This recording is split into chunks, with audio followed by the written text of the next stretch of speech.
just going to read out the Chair's introduction to physical meetings in review. Thank you to all members of the public, councillors and officers who are joining us for today's meeting. Please be aware that the council is video recording this meeting and this will be uploaded to our YouTube channel. I would just like to highlight some key points in the meeting format. Please can I ask everyone to have their phones turned off or set to silent. If councillors have any concerns about hearing or seeing others in the meeting, please let the Chair or a council officer know straight away. The fire exits are clearly marked, with 2 in this room being the closest. The assembly point is the flat grass area by the patio. Please remain seated unless you're invited to speak or need to take a comfort break. The toilet facilities are out in the corridor.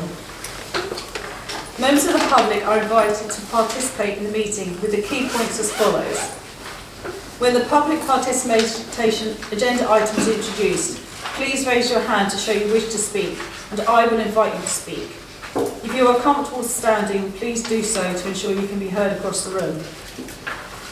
Public participation is limited to a maximum of 4 minutes per person and must be relating to an item of business on the agenda.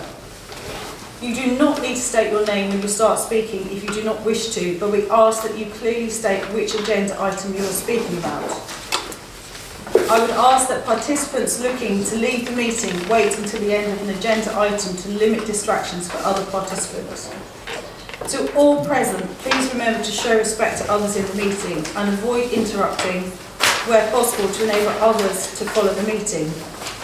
If any councillor feels concerned about any aspect of the meeting or discussion, please clearly state point of order. I will then gesture for you to elaborate. If anyone present is found to be behaving unacceptably, they can be ejected from the meeting by resolution. Thank you for listening. On behalf of the council, I would like to thank everyone for attending this town council meeting. Do have apologies for absence, please. Yes, we do. Good evening, everybody. We have 3 apologies tonight. Councillor Meek has work commitments, Councillor Adeniji personal commitments, and Councillor Webb personal commitments as well. Thank you, Chair. Thank you. Do you have any disclosures of interest to deal with any disclosure by members of any disclosure of pecuniary interest and other interests other than pecuniary interest as defined under the Seaford Town Council Code of Conduct and the Localism Act 2011 in relation to matters on the agenda? No? Public participation to deal with any questions or brief representations from members of the public in accordance with relevant legislation and town council policy.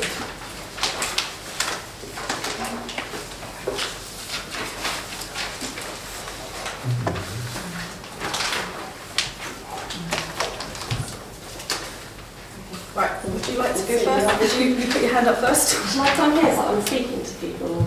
I'm just, Yes. is that okay?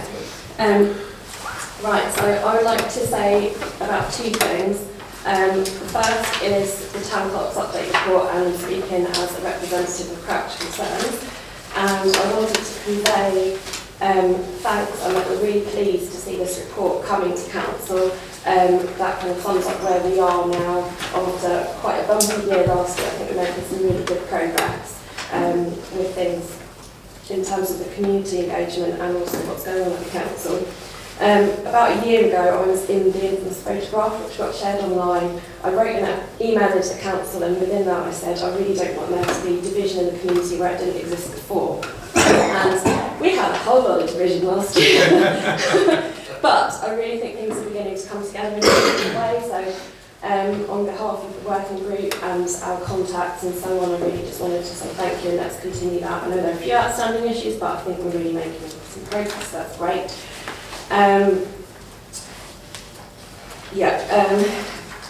I wanted to ask 2 things just specifically about that from someone that I've had. One is, will the pitch hire charges and so on be included in the pitch hire agenda item, which I think is number 11? And the other one is, I gather there's been a meeting with the football club and will that be reported back to us? And I imagine that might be in our March meeting, but I've been asked to ask. So those are the 2 things. So I'm rattling through a bit because I'd also like to talk as myself, because I've been contacted by 3 people about the item 11, the proposed hire charges.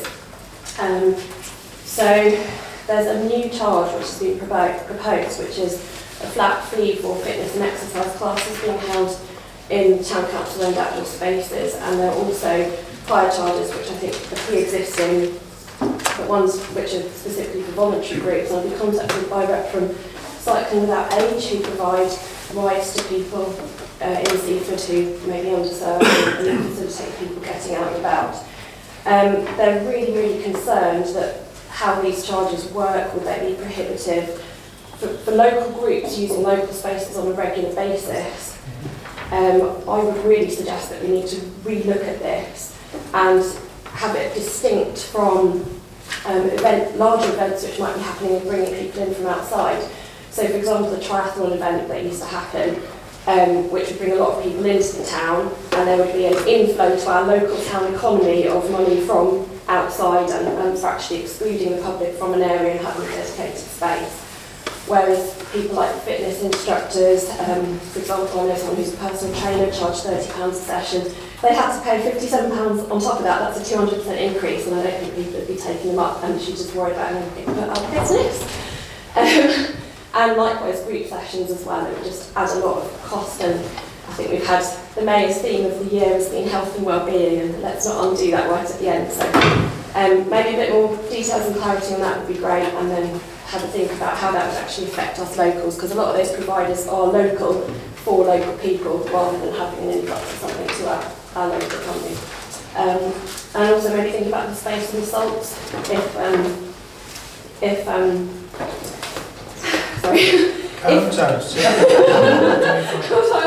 We're listening to him. I don't normally talk so much.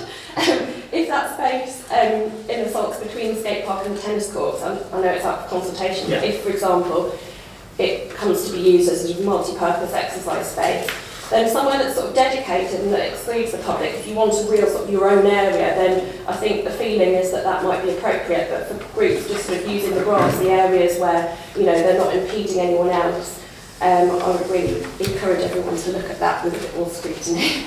So thank you, thanks for listening. Thank you. Can't remember, not sure who put the hand up. First, next actually. Sorry, excuse me. Just because Christina made quite a lot of points, I might go one at a time if that's all right. Yeah, that's absolutely fine. Because I don't want to forget what you said, Christina, but I'll have everybody else to know. So thank you for the points you made. Thank you for the gracious words about the progress we're making working together with Crouch Concerns and matters in the Crouch. Very much appreciated. In terms of the two specific points you made there, the football pitch hire charges are actually dealt with by ID Verdi on behalf of Lewis District Council, so that's why they're not part of our charge regime, because really we're not involved with that, and that's why it's not a part of item 11 on the agenda tonight. And in terms of progress with the matters with football, yes, we're very happy to give key points when we will be meeting Crouch Concerns again in a few weeks, probably in a few weeks' time. We'll arrange that meeting very soon. Very happy to give a further update there. In terms of item 11, I'm conscious that obviously I'm not a councillor, so I'm not going to say anything that would predetermine any decisions that are made during the discussion that council have, but I know that I've heard the points you make and be mindful of them in the discussions that they have. But perhaps before we get there, just to say, in terms of the new charge, exercise classes is what it says it is. In other words, it's where people are paying to do stuff. Really, basically as a public body, where people are using public land or our land to generate income, we actually have a duty to recover some funds in those circumstances, and that's the purpose of that charge, and that's who it would be for. So we just want to make that as clear as we can be. In terms of the pre-existing arrangements for there to be a voluntary groups charge for some of the categories of charge that we have, I think that will be dealt with in the discussion that councillors have when they come to those points. And in terms of your point about the space between, that's been noted, and obviously we'll make sure we're mindful of all the points we get about that space as part of the community engagement exercise we've been doing with the public. So thank you for that. Thank you, Chair. Okay, thank you. Chap, would you like to speak next? I think all three of the rest of you put your hands up about the same time.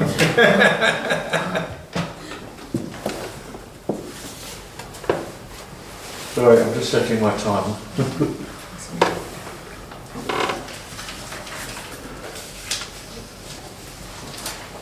Thank you. Hi, I'm Bob Goff from Crouch Concerns. It's really the clerk's update that I wish to talk. In terms of the strap line, your strap line, attend, speak. Just a point, I don't have too much of a problem, but it just seems odd that, you know, the main talk, I'm talking to the back of the councillors' heads, which perhaps, you know, you may consider re-allowing us to walk out to the front and present and whatever. Make a difference. Well, I think it's fair to say that Crouch Concerns has made a difference, of which I'm part, and it's about getting involved. I would like to congratulate, I'd first of all endorse previous speakers' comments about the progress we've made, and I'd like to congratulate Seaford Town Council on getting the independent professional expert in to look at the number of Crouch complaints. And I wish to ask a question in relation to that. Is he or she going to actually see the complainants, or is it just a written review? I'm disappointed that I think the minutes of my contribution last time are rather sanitised in the actual draft minutes, as opposed to looking at the actuality of the video, which is my congratulations were reflected in the minutes, that my criticisms perhaps were dumbed down a bit. In relation to that, I will say again that over the past 30 years, if you'd have undertaken rent reviews, which were part of the lease requirements in your leases with the various organisations, you could have saved taxpayers hundreds of thousands of pounds, and perhaps that could go into the minutes as an issue for me. Thank you. We're still at an impasse with Barwell's as to whether there was a conflict of interest in them drafting the football lease, because I do know for a fact, and I've got documentary evidence, that Seaford Town Football Club also instructed Barwell's. It's another month has passed, and I still have no response to the freedom of information in relation to the insurance details on the clubhouse at Seaford Town Football Club. That would assist greatly. They've got a new sponsor at the clubhouse who either is ignorant of the law or is going against, potentially could go against the law in relation to clearly not being aware of the lease conditions and the conditions of a social premises licence. And I'm very grateful that Mr. Chug has responded to me quickly and said he was going to look into it. But basically what that means is, in essence, they are potentially going to commit the same offences again that we raised before in terms of planning law, in terms of licensing, and potentially bylaws. And I would like to endorse the issue over pitch hire to what the last speaker said. And that's my lot. Thank you.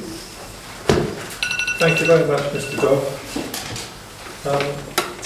I think to say the main questions were, the first main question that I picked up from what you said was about independent expert working with us.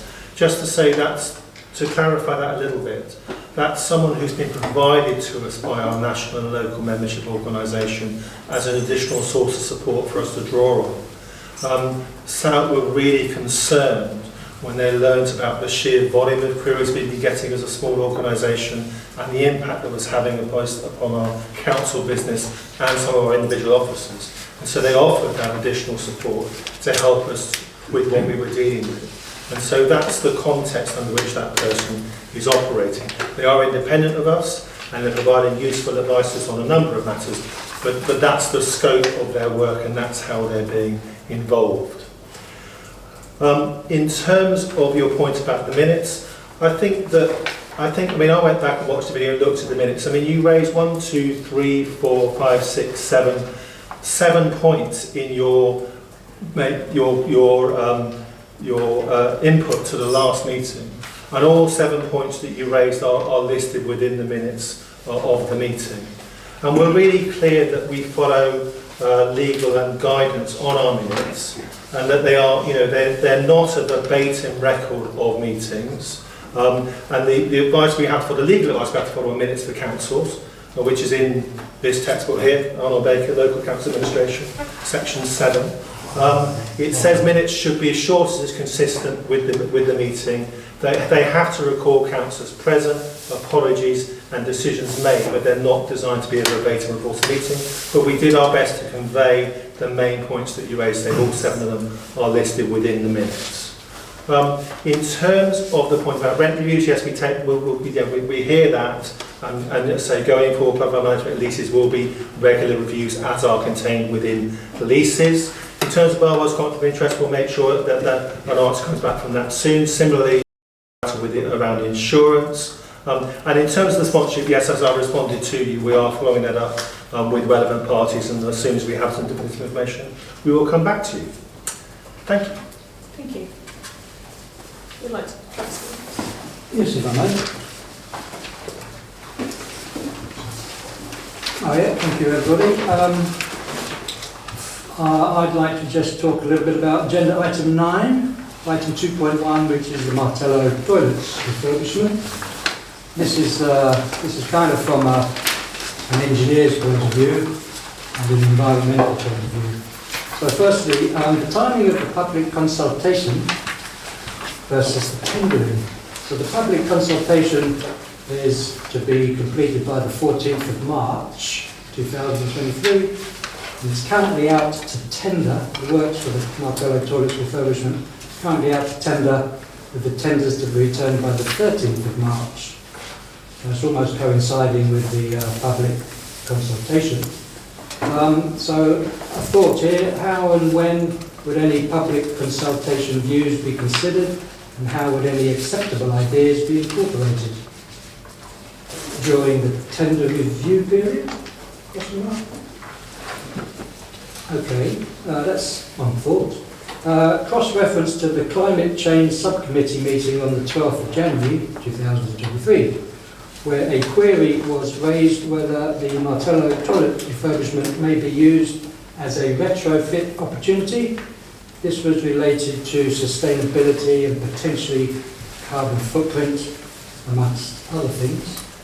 So, is there any update on the potential for using the Martello toilet refurbishment as an environmental showcase? Martello Tower refurbishment specification. I note that the specification prepared by the appointed architect states specific latest building regulations for thermal performance of external walls, glazing and roof. There's no specific mention of the floor. However, the particular energy consuming services, heating, ventilation and hot water, are left to design by a specialist or competent accredited person. This will end up as a contractor's design and build. Also in the specification, there's no overall design criteria guidance given for the mechanical and electrical services. So I suppose my question is, who would be overseeing the return tenders and the particular heating, ventilating, hot water and electrical proposals submitted by the tendering contractors? And who would comment on any particular issues related to energy and environmental issues? So, engineers, environmental discussion. Thank you.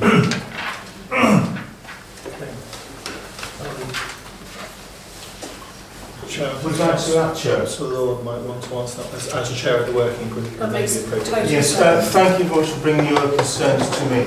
There are concerns which I'm part of the working party to refurbish the toilets at Martel Hotels.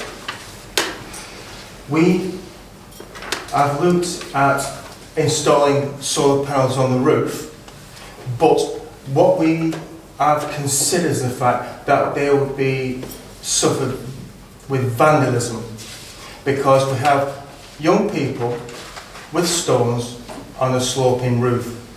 So we've had to take that into consideration. We've thought of actually putting solar panels on the roof with a cage on top of them, which then brings into question the fact that we've then created a maintenance liability. The questions which are brought are very, very valid.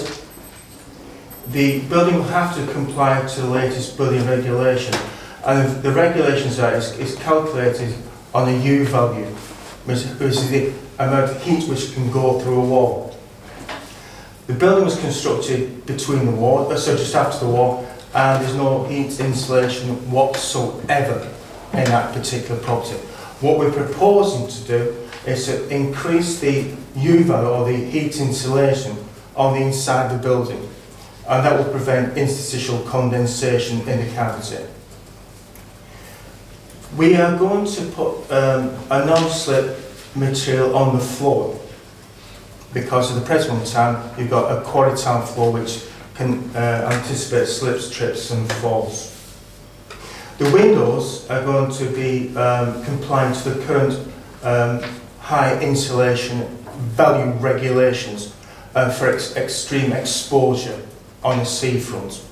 And the material, the hinges which we're on the mechanism, which we're most concerned about, whether they be austenitic or high-grade marine stainless steel, so that we're cutting down. They're expensive, but we're cutting down on future maintenance. The ventilation will have to comply to building regulations, and don't quote me this, but I can't remember what the part of the regulation, I think it's part R, something like that, which allows so many circulations of air per hour to maintain a free flow of air. We're not putting heat in it, apart from the fact we're going to put a frost stat heater inside, so in winter it doesn't freeze up, so we've no bursts with water and such like. And the main thing is that we've designed this to, first of all, reduce maintenance, because at the current moment in time the toilets are subject to extreme vandalism. The doors are opening so that if there's any vandalism inside it, you've actually got to stand inside the cubicle and expose yourself to vandalism. There's 2 or 3 things which are not being shown on the drawings which have been submitted. The reason we're pushing it through is because of the financial year. It's not because we want to get consultation pushed to one side. We're under tremendous pressure to get the drawings done, out to tender. We're also going to put on shutters and all the external windows, again to prevent vandalism. And it doesn't show on the drawings, which will be an extra on cost, which we will have to pay as a council. There'll be 2 steel gates. One which prevent access to the toilets, and one to prevent access to where the waste bins are going to be. Because what we're concerned about is that if you have a toilet there and a waste bin, unfortunately, people have a tendency to set the damn things on fire. Secondly, the gate on the toilet side will prevent any form of illegal access to the toilet, and also there's like a vacant space or a hidden space. It will stop people congregating there for possible antisocial behaviours.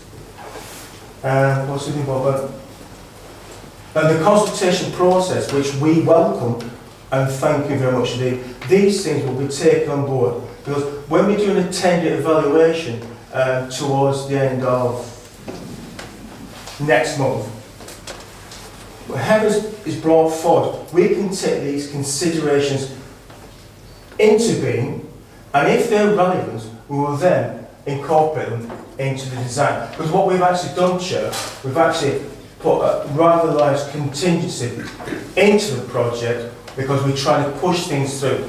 Normally, it would be planning, building control, and then out to tender. But what we've had to do is put all three together.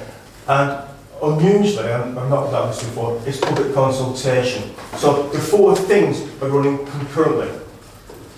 Well, at the end of the tender period, the town clerk and myself will evaluate all the processes and suggestions which are quite relevant. And then when we do a tender evaluation report to full council, I think it's on the end of March, we'll have then a comprehensive report of tender evaluation, consultation, building control and planning.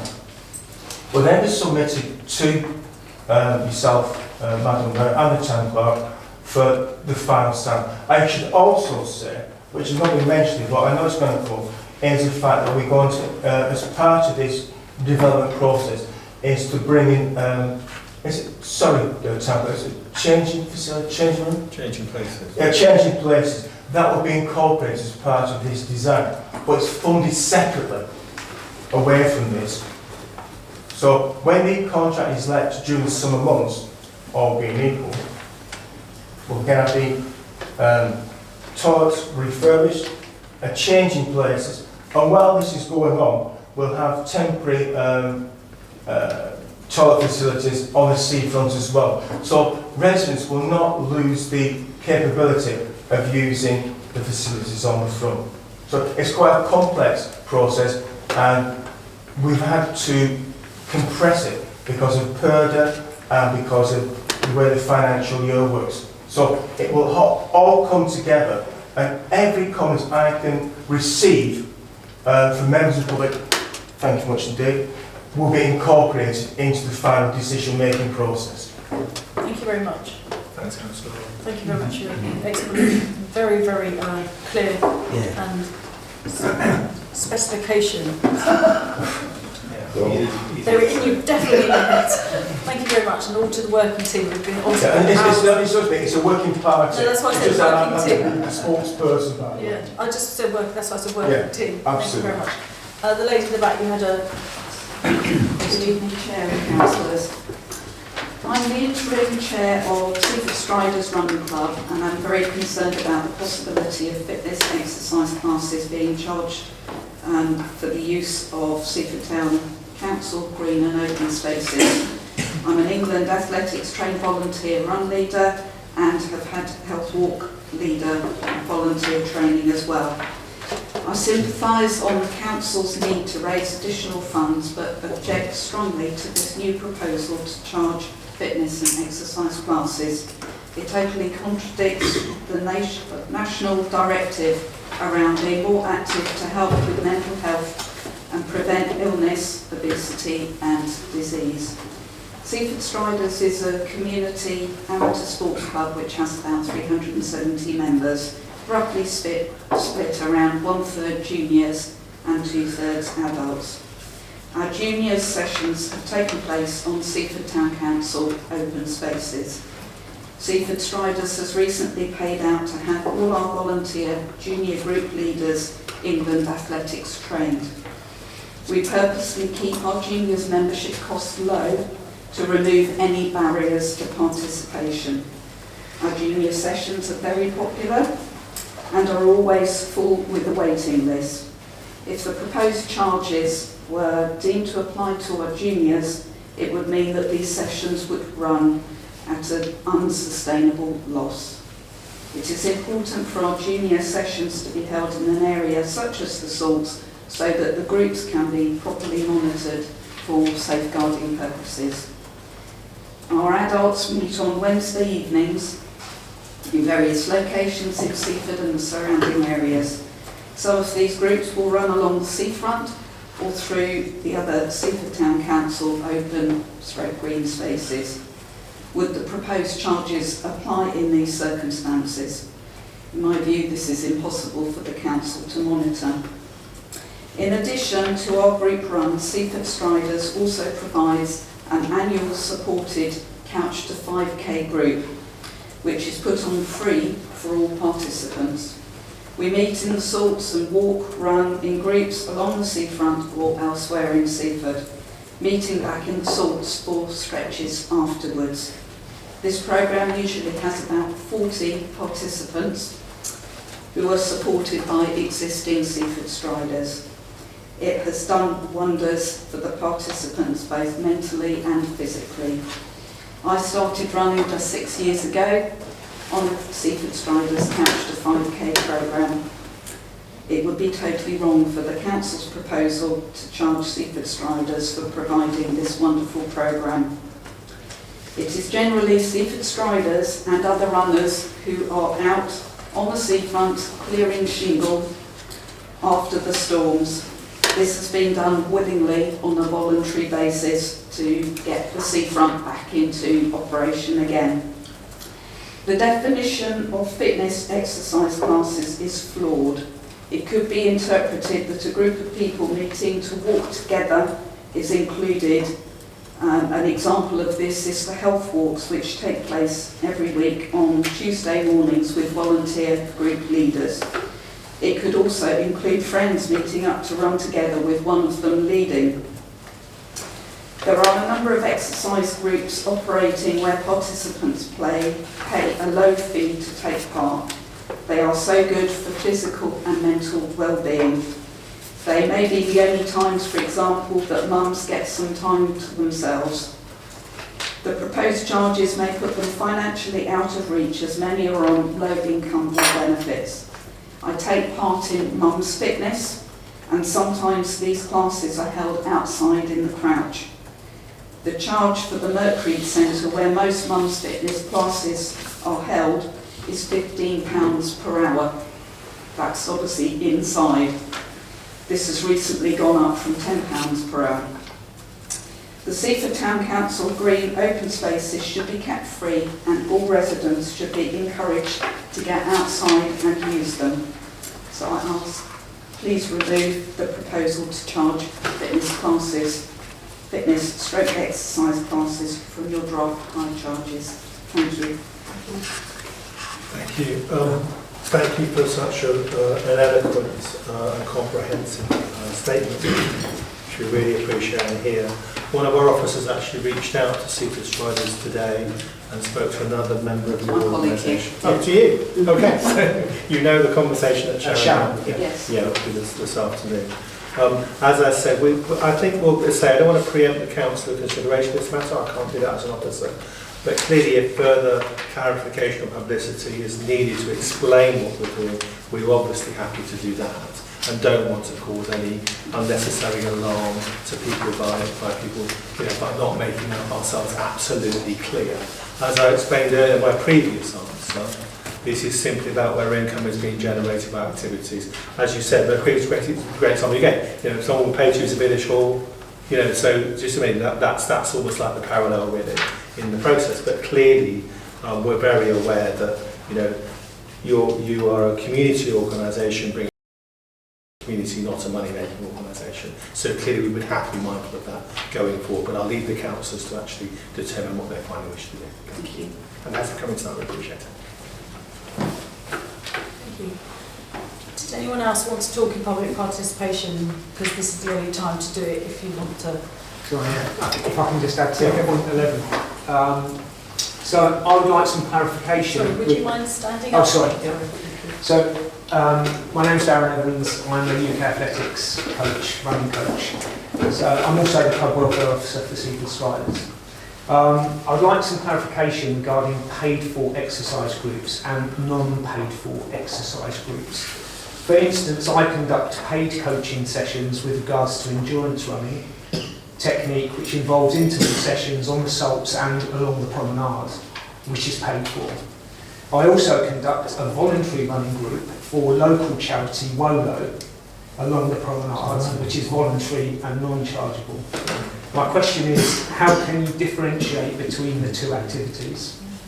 One being paid and one being unpaid and voluntary.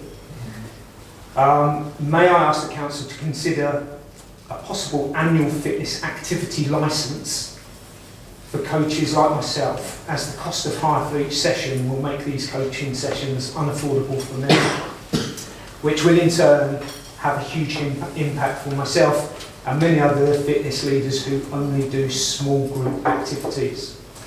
This will lead to less locals having access to fitness activities in the town, in a time where outside fitness activity has never been more important for improving physical and mental health. And that's it. Thank you. Thank you for those further points. I'm sure councillors will be mindful of those when they consider the answer. Sorry, can I just clarify, you said annual fitness? Annual fitness licence. Oh, that's yeah. right, I got it down right, I just wanted to check I've written it down correctly. Yeah. Alright, thank you. Right, I'm going to finish the public participation, so thank you. Right, moving on to number 4 on the agenda, which is the minutes. To note the following minutes, approving or not approving recommendations is required. So, full council minutes. So, Councillor Payne, Councillor Butland, all in favour? Thank you. Climate Change Subcommittee. You've like That's got to go to community services Yeah. before it can be agreed here. that's fine.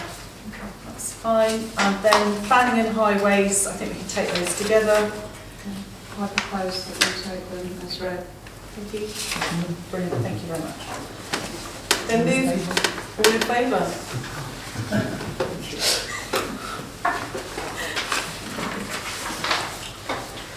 Number 5, civic update reports. Consider report 175/22 presenting the Mayor's update and details of engagements attended, and then to give an... So any questions on the Mayor's report? Okay, can I have a proposer and a seconder and all in favour? Thank you. So now we give an opportunity for the Young Mayor's Office to give their report. I've been working with Youth Forum at the Recreation. They've got in touch with a group called Nature Links, and we have discussed the potential use of spaces in the Crouch Gardens and Seaford Head School to add to the wildlife and nature. This will be good to increase the biodiversity to the town and to help create calming, beneficial places for young people in Seaford. Nature Links hopes to help children to escape the depression and stress of modern life. I'm continuing to attend Seaford Youth Forum every week to hear views of young people in Seaford. Thank you. Well done. Well done.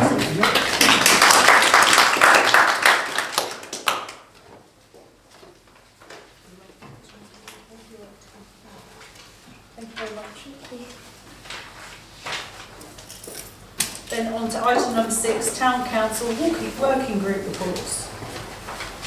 So as we've already had a report on the Martello toilet update, was any of the other working group wanted to give a... Sorry, did you need to add anything, Councillor Lord? I very much don't see.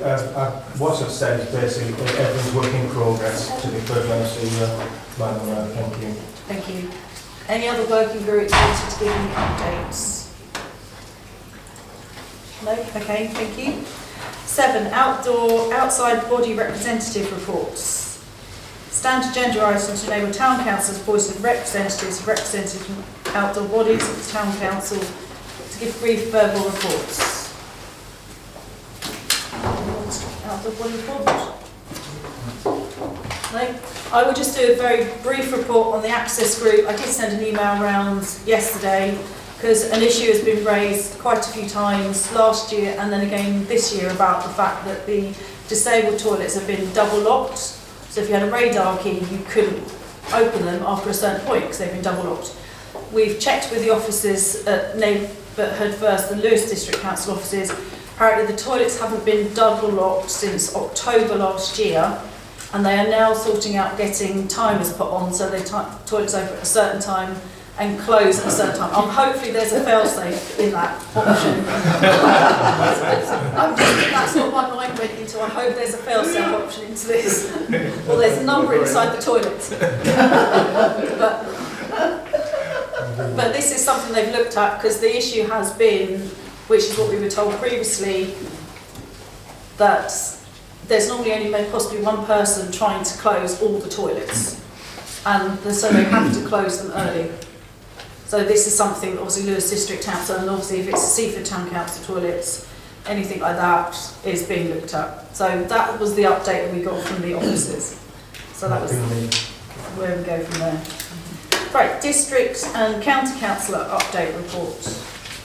Councillor Ballman. Yeah, thank you, Chair. On Monday, Lewis District Council raised the council tax by 1%. Also, Lewis District Council have a playground consultation for the Peverils and the Aquila Park.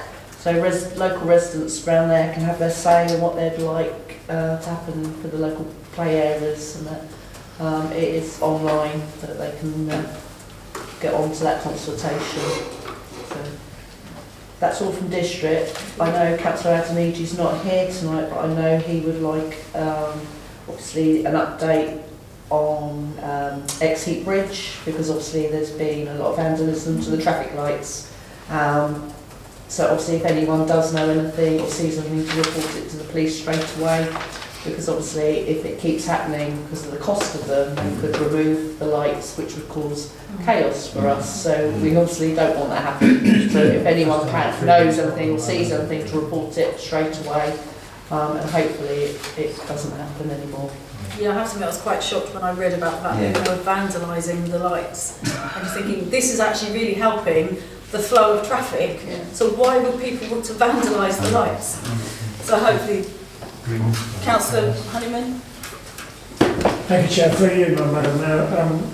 Obviously, we've got another 8 years yet before the bridge is actually going to be completed. So I think we need, maybe the county council needs to support a more substantial set of traffic lights than what they've currently got. And there was obviously talk on the various websites regarding CCTV as well in the area. I mean, I'm sure the not the Golden Gallon, the whatever it's called now. Yeah, could this system, maybe having a camera or whatever. I'm sure there's systems they could get involved with to ensure there's a little bit more security around that particular area. Thank you. I think it's probably more the Sussex County Council would have to deal with that, really. Right, thank you. Sorry, Councillor Rowe. Just to do that, I went past through Exeter Bridge today, and they have got a notice up that CCTV cameras are in action, so hopefully it won't happen again. Good, thank you. Right, on to agenda item number 9, which is the town clerk's update report, please. Thank you, Chair. There'll be a complete report at the March meeting. We've got so many council meetings and I've got plenty of opportunities to update you all that I will be taking. I'm concentrating on key matters in this report, as I've said, and 1.3 is the issue headline. It's a massively busy time for the council.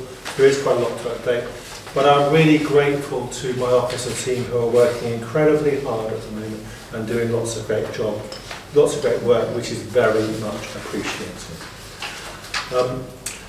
So, looking at the details, Martello toilets, we covered that beautifully during public participation, so thank you for that. So that gives us good, as Councillor would explain, yes, we are running concurrently public consultation, planning application, tendering process. As Councillor would explain, the tender, as very clearly says, subject to any amendments from planning, building control or public consultation. So the public raised matters that would amend the design, that will be covered in the tendering negotiation process with the people who win the bid.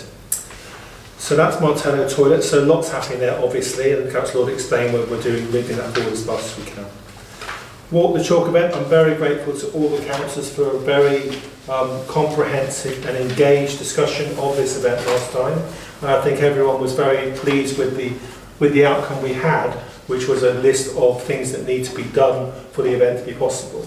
Conditional acceptance, if you like, but being really clear that it wasn't a blank cheque, but at the same time, this international event is something we should be supporting. So that positive outcome has been taken forward by officers since the meeting, and in fact we met with the organisers this week, And the good news is that, for example, they are setting up monthly stakeholder meetings, and we will be part of the stakeholder group. So they're definitely looking to work with us on the points that were raised in the meeting. We will keep councillors updated on this very, very important festival. We know there's a lot of work to do between now and September, so watch this space. Coronation is obviously a priority. That's a report on this agenda. Again, Crouch, we covered quite a lot of this within public participation. I'm grateful for the input and comments from the public.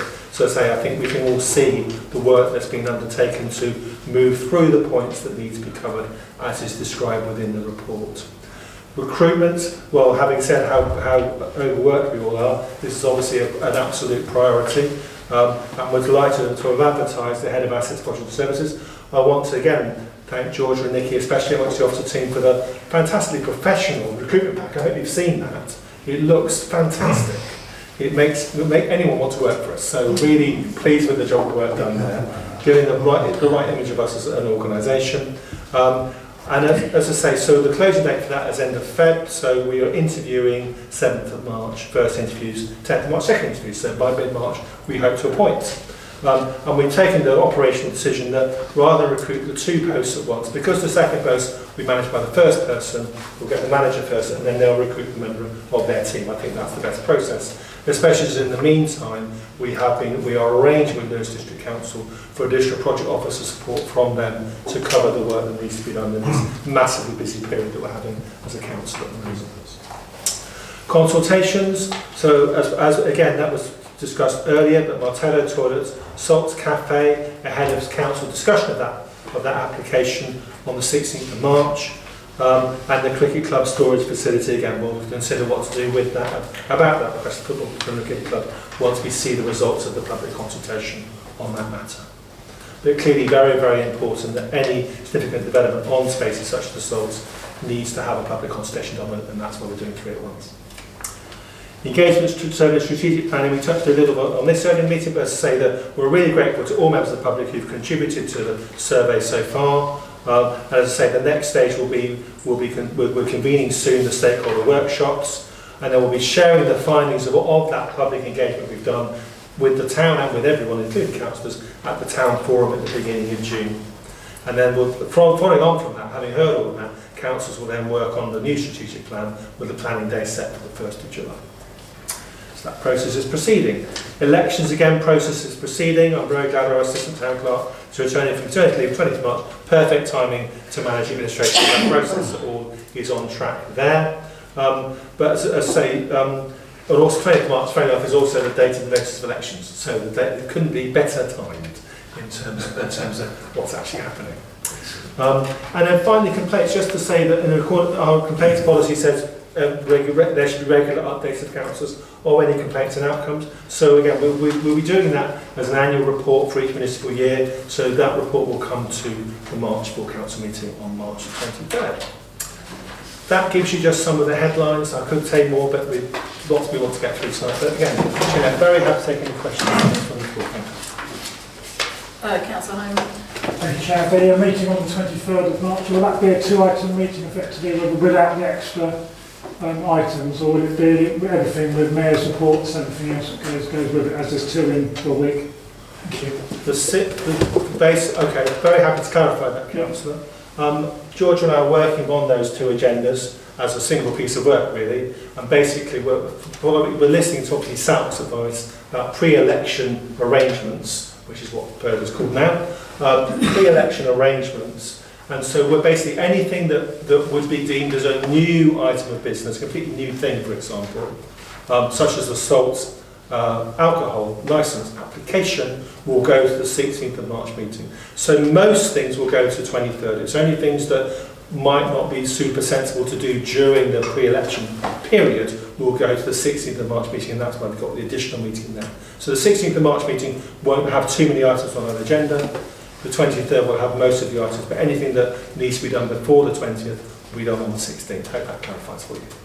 Thank you. I think so. So you wouldn't duplicate like Young Mayor's report, for example? Yeah, no, we won't duplicate across the 2 meetings, no, because they're a week apart. So that's good. Councillor Reid. Chair, a question, or an information point about item 2.2 walk the chalk. Yes. I understand from the organisers that their funding bid has been fully met. Yes. And I think that means that the conditions we've set, the financial conditions, mean they can be complied with, which is, I think, very good news. Yes, absolutely. And we're in discussions with them about, frankly, how much resource we're going to get. Okay. Thank you. And we'll keep you updated. Thank you. Any further questions on the town clerk's report? No? Okay, thank you very much. We are asked to note the contents of the report, and I have a proposer, Councillor Payne, a seconder, Councillor Rutland. All in favour? Thank you.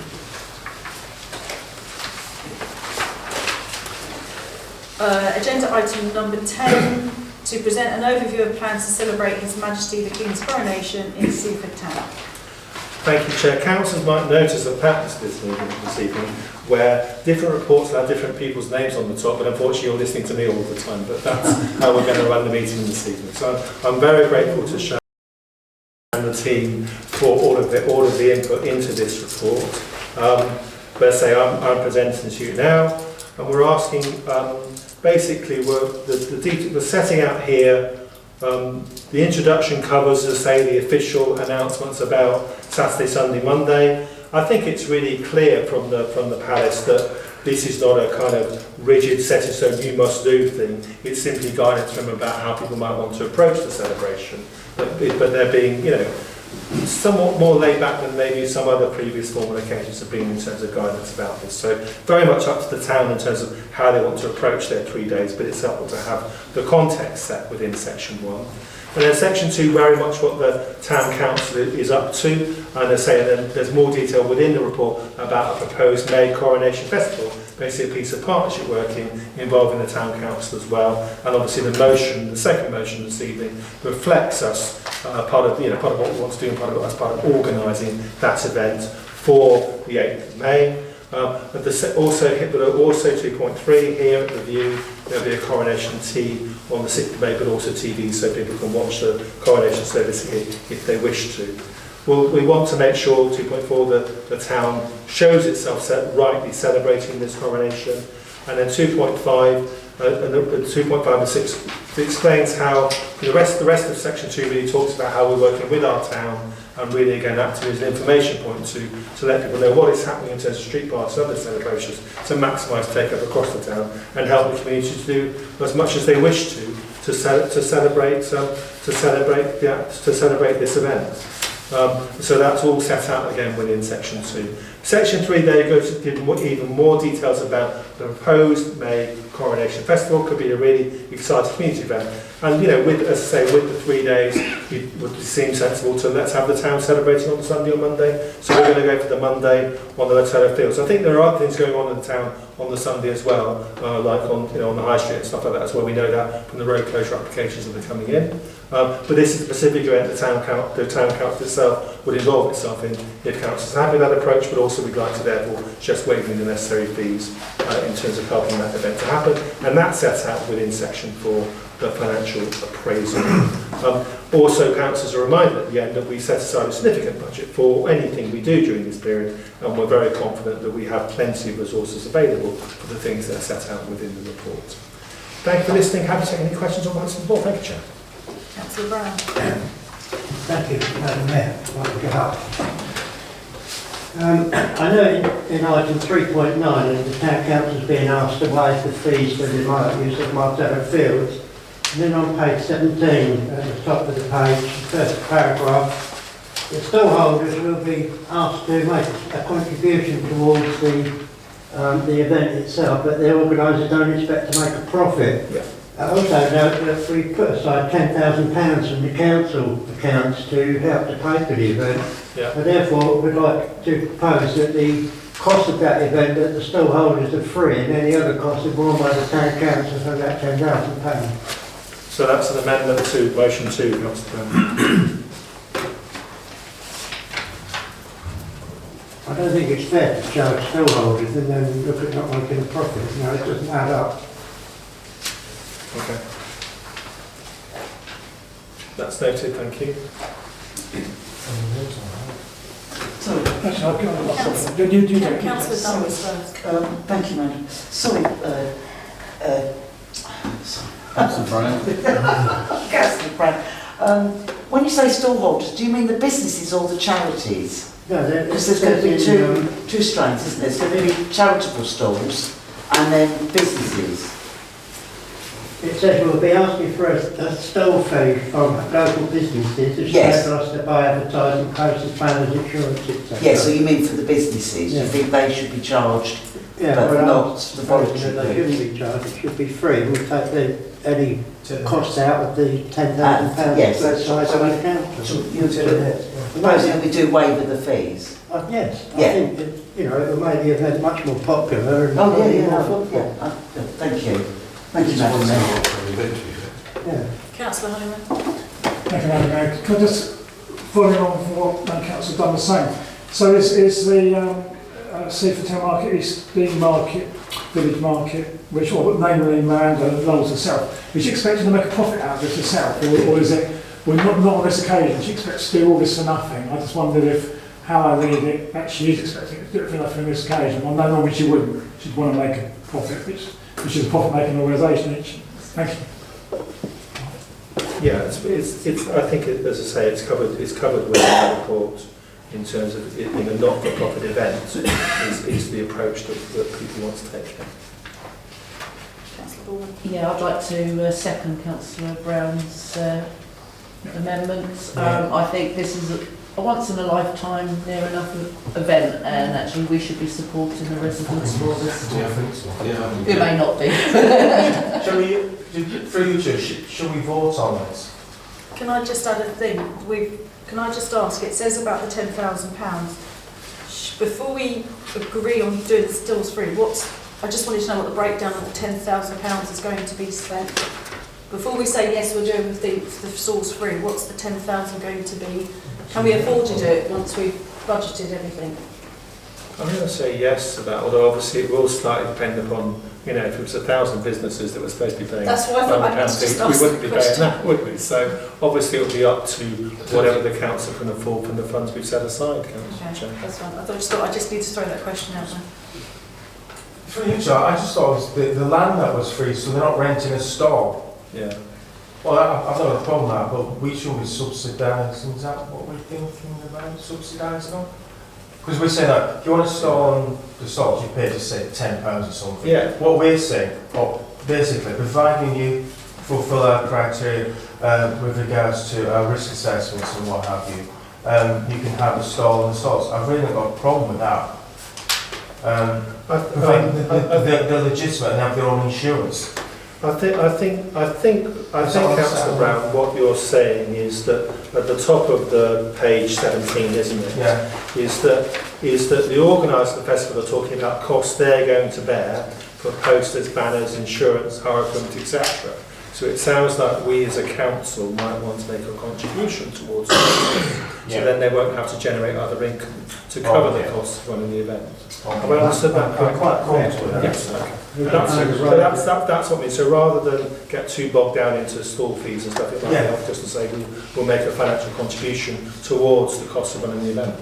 That might be the amendment you want to make. Councillor Payne? The only thing that worries me is it's going to include insurances. And if we have, say, 200 stalls, and all charge £100 insurance, we have to pay that. Yeah. Our money's gone. Yeah, absolutely. So it's got to have to be a contribution towards, isn't it? Yeah, rather than Most stallholders will have their own insurance anyway, but whoever organises will have to have an overall insurance. Overaction. Yeah.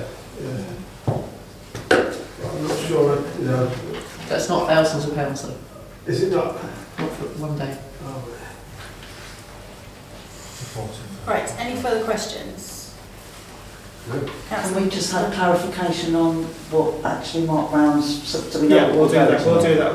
One saying just checking everyone's had their say, and then we'll summarise back to Councillor Brown the proposed amendment to see if you're happy with this, Councillor Brown. All right. So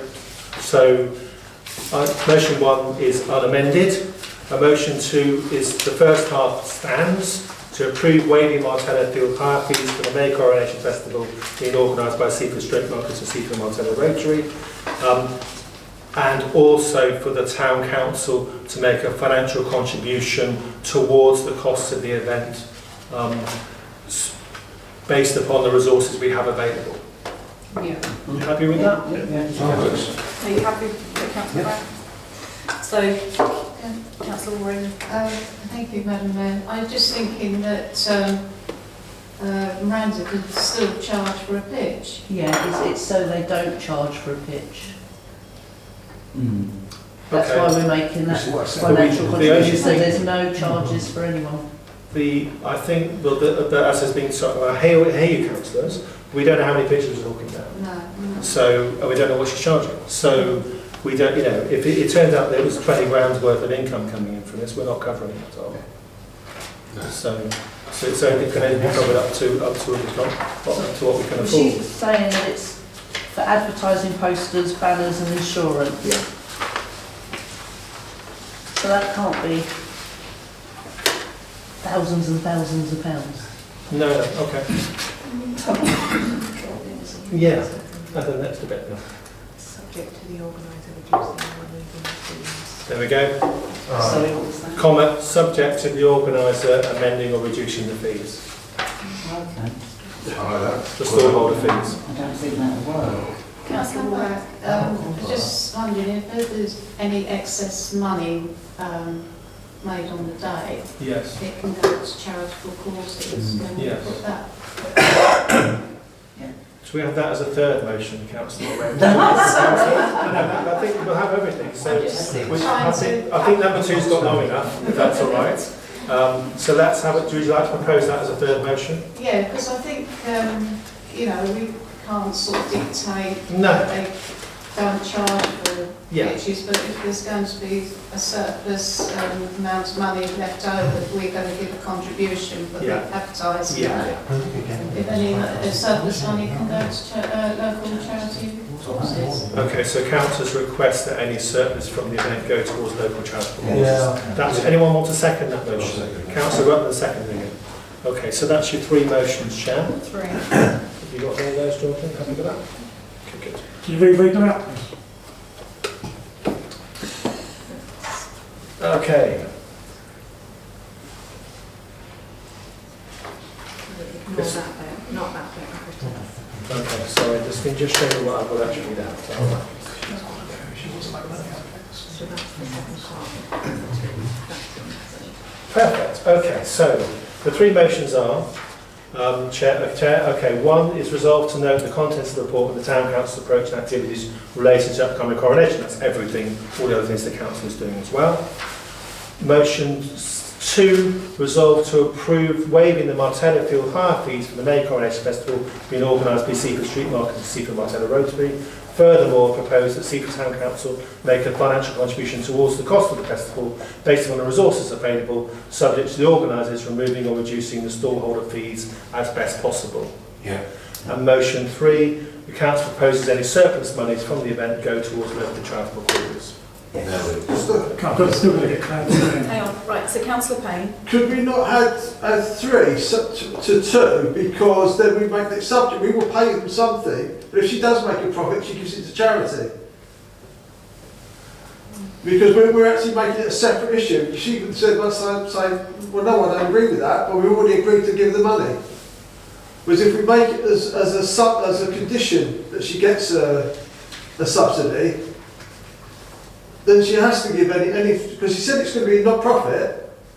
So if there is any profit, it should go because we've done it. That's why number 3 is there. Yeah, but it's a separate. It should be the same one. So we'll give the money on the understanding that she will give the money to charity. It doesn't matter whether it's a different number, it's still there as a resolution. But she's not subject to that resolution. Yes, she is. Yes, she is.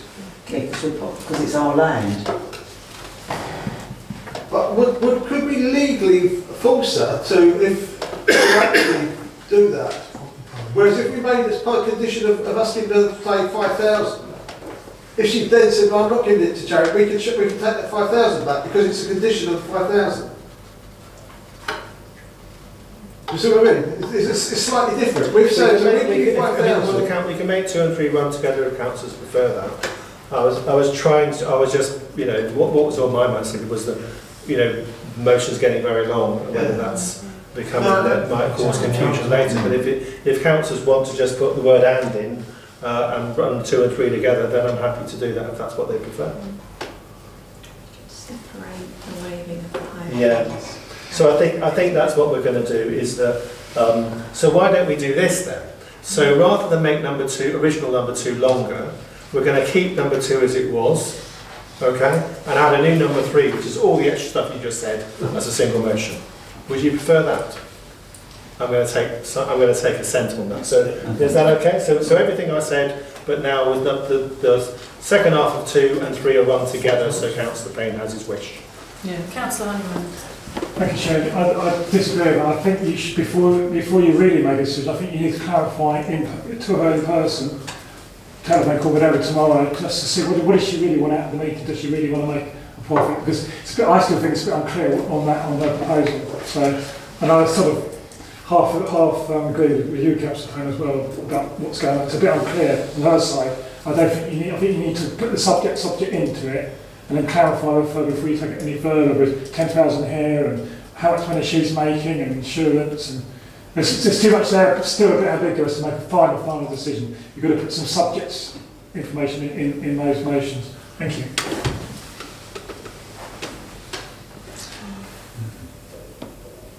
Any further comments? So Councillor Honeyman's obviously suggesting that we go back to talk to Miranda for clarification before we make more motions, or how do we want to word it that obviously she gets spoken to? Obviously she will anyway. Well, I mean, again, I'm happy for councillors to decide if they want to make any further changes to the 3 motions we're about to say. Councillor Payne? If we actually take the motion that we just said, if she says no, I don't want to do anything, so I want to make a profit, then it's not an issue, is it? Yeah, exactly. Yeah, I think, Chair, that given that time is so short, I think we must resolve this tonight and allow maybe some officer negotiation. I think if we don't agree tonight, by the time we've got around to talk with her and then meet again, it'll be too close to the event. My proposal is we should take this tonight. Missed the ball. Okay, Councillor Future, very quickly. Don't forget, this is not the only King's celebration going on in Sussex. Every single town, parish council, city are having the same thing as well. So we think we've got loads and loads of people. We've got loads and loads of people, but there's only so many venues, so many stallholders can attend. So if we're looking to get 15 or 20 stallholders in one form or another, we'll be doing well, because Peacehaven is having the same thing, New Haven's having it, Bishopstone's having it, and so this was spread really, really thin. If this was the only place in the world who were having it, then yeah, I think we should really. But in actual fact, it's got on once in the next 5 or 10 years, and so I think we should really put our heart and soul behind it and support what we've got on the table. And I agree with Councillor Reid here, make a decision, and if it's a success, it's fantastic. If it rains all day, it's just too bad. So just support it, you know. Yeah. Right, okay, so... The Queen's coronation rained all day, by the way. I was there, actually. He was there. Right, do we need them read out again, or are we happy to take the 3 motions? Yeah. Right, now do we want to take them separately or all together? All together. Right, sorry, Councillor Brown, you were just going to say all together. Right, so Councillor Brown, you're happy still to propose? Yeah. Can we have a seconder, please? Councillor Walraven, and all in favour?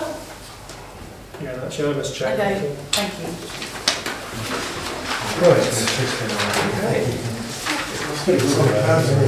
Right, on to agenda item number 11, to present revised hire charges for adoption for the 2023-2024 financial year. Once again, Chair, I will be Sharon, if that's okay with the meeting.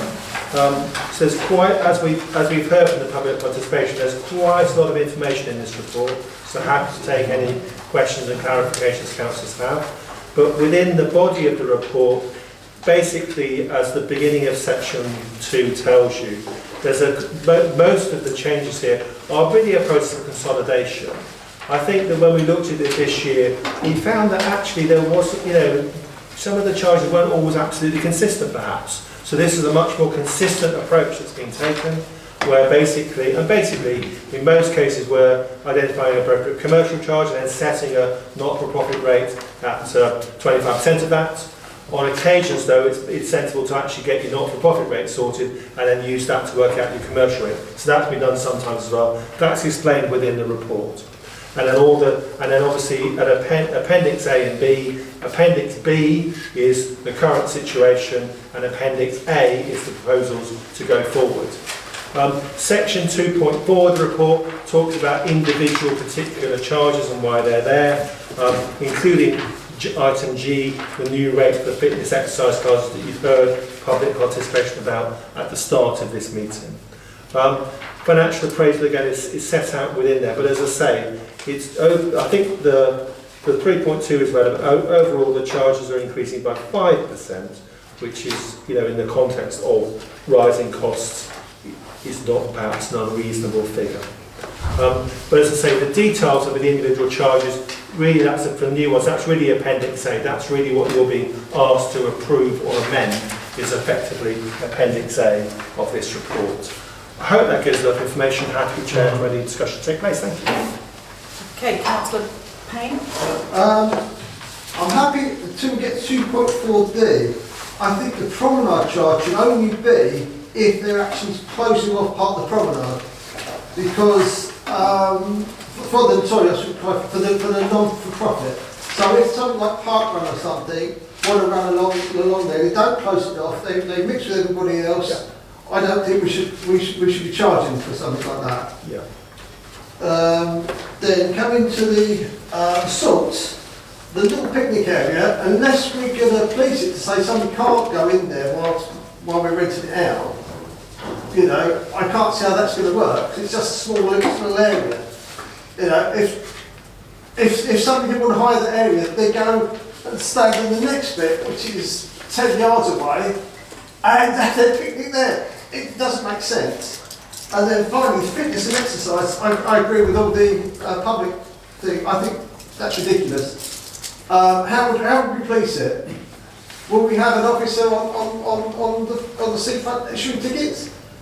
The only people who would pay are the people who would go, actually, we're being really honest, we're running a class. Because everybody else would go, we're penalising people for actually sort of saying they're running a class. I just can't see the point of it. And if they're not using any officer time, why would we make a charge? If they're just using a little bit of the salt or a little bit of the promenade, everyone else can use it as well, and they're not sort of branching off or saying, nobody come on here or anything. I can't see, we're causing a problem for ourselves because we've got to then manage it. Are we going to respect the salts? Are we sending somebody around to make sure that somebody's not doing some fitness? And if they are, it's a family. If my family come down for Christmas, in the summer, and we'll go on there, we start running about, and we could get charged. It just doesn't make sense. Right, Councillor Brown. Sorry, Councillor Dunn.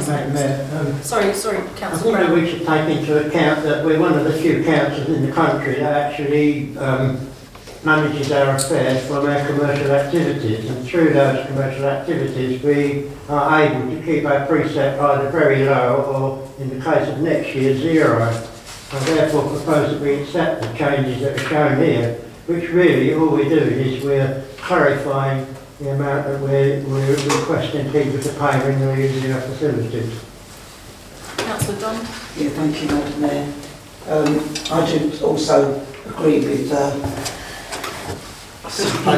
Craig's working tonight, sorry, and the public participation, because I've got a small statement here. We've got Keep Fit, exercise classes, run, walk, sponsored events, raising money for charity, all done by volunteers.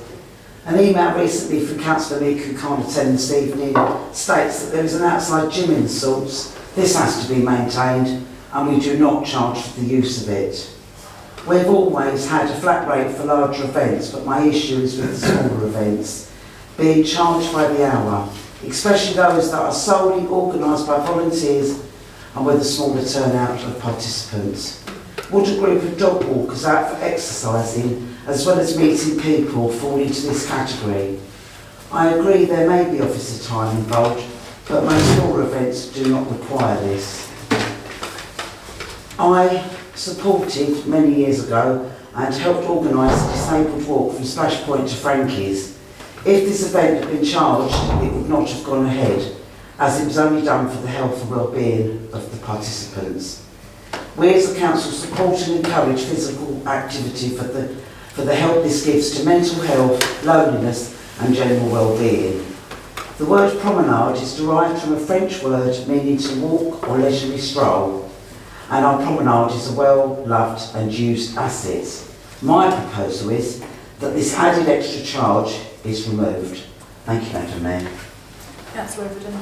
Yeah, so unless I've misunderstood, we're not talking about just a group of friends walking dogs and things like that and saying you've got to pay. We're talking about where someone is charging people that for classes that they're giving or for an event that they're doing and then performing that event free on our land, you know, no charge to them. So where my concern is, I'm not talking about stuff that's volunteers or community groups or, you know, some sort of thing. It's where someone's running a business. What I want to know is from us, what is our liability as a council if we know that somebody runs a business from our land that they charge for and they make a profit, it's actually a business, and then someone is injured on our land, what is our liability? Because we've known that someone is running a business from our properties, and which are active ones in which injuries could occur, but we haven't checked on charges or insurance or anything like that. If we become aware that someone runs a business from council land, could we be liable for an injury caused while that business is running? And that's actually something that really concerns me. I think we're just making comments. Next was Councillor Reid. Thank you, Chair. The first one is really just to get some clarification on what we mean by not-for-profit. Now, a not-for-profit organisation is able to employ staff, pay them wages, pay them expenses, but doesn't distribute the profit. So a not-for-profit organisation could be a company limited by guarantee. So I think when we're saying not-for-profit, we've spread the net pretty widely. And I think we may need to think about not-for-profits that actually do charge fees and do pay wages, which would be separate perhaps from a charity. So I think the not-for-profit title is not as clear as it would appear to be. Now the other comments I want to make are about the promenade. I've had suggested to me that to walk from South Hill Barn to Tide Mills, you have to follow the Vanguard Way, and the Vanguard Way is across the seafront, the promenade, which means it's a public right of way. Now that question is, can we charge for the use of a public right of way? That's one thought. The other thing about the use of the promenade is the nature of the use. I just wonder whether we could find a way to say that if it's for free, no one's taking money from it, that we would then allow some officer discretion about who might need to be paying. Because I take the point about something as large as a triathlon, even though it's not for profit, it has quite large wage bills built into it, whereas a handful of friends having a sponsored walk needs to be organised, but wouldn't make demands on officer time. We've already had the general point made that there is government policy to promote health and fitness and exercise, but I don't see that we want to try and make that more difficult to achieve because people have to pay for use of some facility, though I do take the point about classes held on our land, but if a personal trainer on a one-to-one basis has to pay the fee, does that person then get exclusive use of the whole space? Do we share? Is that fee for the use of green space for the whole day, just an hour? Do you get an hour only you use it? I think that. But in essence, I really do want to focus on what's happening on the what's possible on the promenade. And what if a GP was to do some social prescribing and say that somebody should exercise on the promenade? Is that voluntary anymore? I do think we have to think about this focus on what's not a not-for-profit. And I think we also need to think about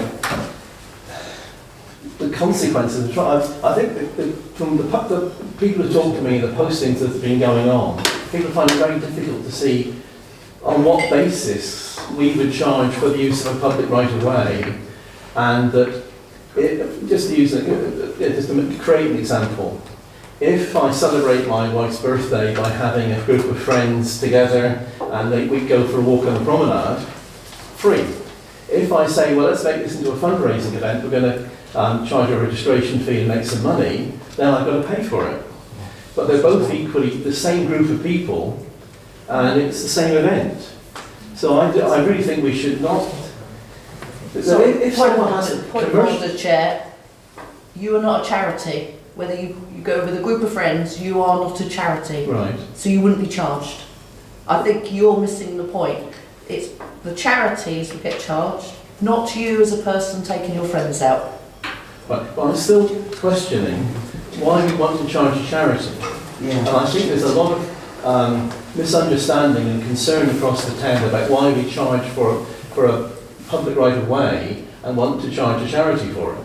And I do think that commercial events, there have been waivers in the past. I don't know that the park runners ever paid. I know that we agreed not to charge Skip for the beacon show. There are precedents for not charging. I do think we ought to be allowing the free use of the seafront unless it's evidently going to make money for someone. Okay, thank you. Councillor Lord. Councillor Lord. Yes, thank you, Chair. Yeah, I agree with everything which has been said. Unfortunately, we've not mentioned the most important thing, which is insurance, public liability insurance. I'm a surveyor and I deal a lot with Zurich Mutual. And the first thing, when I'm involved in investigative work with Zurich Mutual, and the first thing they said to me, are the insured.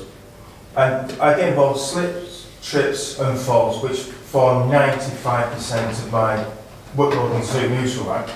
I've really got anybody using our lovely facilities, apart from the free car parking on the seafront, which I won't warn about, because I think they get away with murder, but never mind, that's understood. However, anybody who comes to this town and uses our facilities, providing they can prove to the town clerk that they have public liability insurance for a minimum of £5 million, I've really got a problem.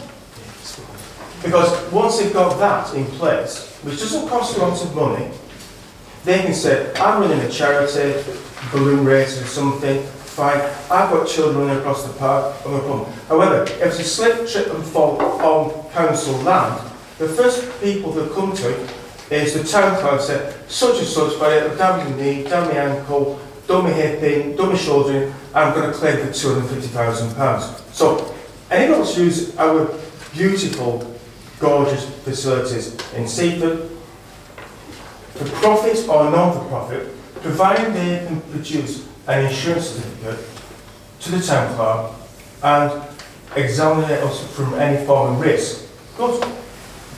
But what I don't want is to have people who come using our facility like a 1-to-1 or 1 to 100,000 slip, trip and fall. We've then got an insurance claim, it's on Seaford Town Council land, we're then liable.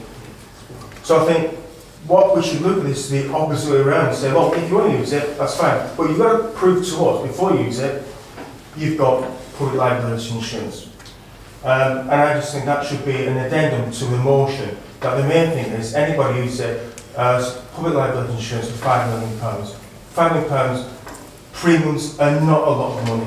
If you're a non-for-profit or for-profit making insurance or for-profit, it doesn't cost us money. So I would support this motion wholeheartedly, profit, non-for-profit, but you have £5 million. And what you should do before you use any of our land, you come to the town clerk or one of his officers, one of his officers and say, we're going to do, I don't know, whether people do these days, jump up and down and whatnot. But you can use that land, no problem, but you have to prove to us. And if you don't prove to us they're using it, something happens, a slip, trip and fall, then you're on your own. You don't come to us. And we make it perfectly clear. Anybody using our land, you have to have that insurance in place. That put like this term in place, you don't use it. It's as simple as that. If you do use it, well, it's on our website type thing. That's what we're proposing to do.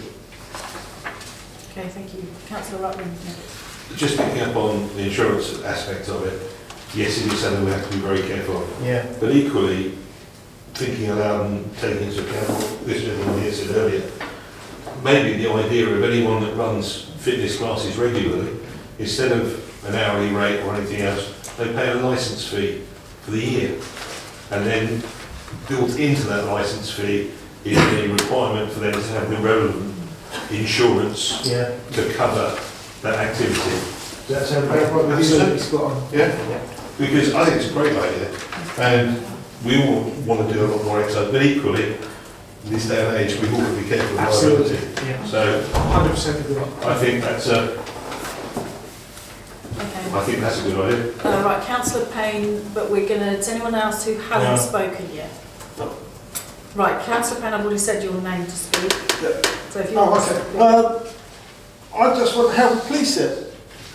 You know, if somebody doesn't keep fit, 2 or 3 people in the salts, are we going to send an officer down to check they've got a licence? If we're not, what's the point? Okay, any new points that are going to be raised? Councillor Gorman, did you want to speak? Yes, please. So, I think you're missing the point where, because it does say officers have had inquiries from fitness groups. So fitness groups have already approached the council asking for an hourly fee, which is why it's been built in this time. But yeah, I'll like to second what Councillor Rutland with regard to an annual fitness licence, if officers can look into that. Yeah. But the only other thing that I'd like is with regards to the promenade, because I know when the charity calendar was going to be charged for a table on a promenade when they initially set up their very first day of selling their charity calendar, and all the money obviously goes back into charity. So can we have a separate fee for the sponsored walks using the whole of the promenade, or vary to a single table or 2 tables to set up a charity calendar, because that is a lot just for one couple of metres square space on the promenade. Proportionate representation. Councillor Brown's new. Yes, Madam Mayor, thank you very much. I'm not sure about the law, but as I understand it at the moment, if we charge a fee for an organisation, they don't come under our umbrella insurance. Is that correct? That's a good. Well, I'm going to say that's a good question. I mean, one of I think the main purpose of the fee is around the work we have to do around risk assessments and making sure they have the necessary insurances for the events that they're doing, not about us taking on insurance on their behalf. But I think that the not-for-profit the not-for-profit charging has been there for many years to reflect the cost the council itself incurs for those events. And councils in previous years have been happy to see that as the custom practice of the council. It's set at 25% of the going rate, if you like, to recognise we should not charge anything above a minimum to a voluntary or community organisation. But it is there because there is work for the council to do when they are holding their events or doing the activities listed here. And a similar related point is that if, you know, I think it might also be worth briefly bearing in mind that, you know, in terms of what's free and what isn't, is that people might be doing events for mental health, social drugs, stuff like that. If they do them within a village hall or something, the village hall will charge them for it. If they do the retreat centre, the retreat charge them for it. They go to, you know, so in terms of the concept of charging people is something that does happen. Of course, it's a matter for the council and council to decide what we charge for, what we don't, and how much it is. I was just thinking along the lines that there are organisations that can't afford liability insurance and nevertheless would still want to carry out activities. And if we charge them a fee and they come under our umbrella insurance, that rather alleviates that problem. Let's take that away. That's a different thing to consider, but we're happy to take that away and talk about it. Right, any... Is it a fresh point? Yes, it's a fresh point. It's sort of what Councillor Bradford has just said. That in terms of the tennis we have, we allow a family ticket over the course of a year. There's a precedent for discount rates. So I think a licence for for sports coaches or for particular activities would be a useful way to, and I think also cutting down the officers' workload in terms of how much time it takes to do one by one, whether one for the whole year for the entire group, whether it's striders or one fitness coach. And also just to say that with the promenade, £48.30, is that the entire day or by the hour or the entire route? We were saying a block event for something that may only last an hour. Well, as I say,